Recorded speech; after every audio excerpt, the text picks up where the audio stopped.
এমন একটা আল্লাহ পেয়েছি,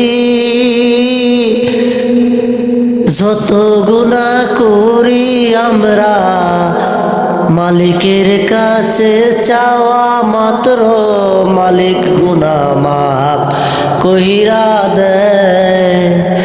আল্লাহর সাথে যদি তোমরা দেখা করতে চাও ও মুসলমান, বেশি বেশি কইরা নামাজ পড়ো, তাহলে পাইবা আল্লাহর দেখা।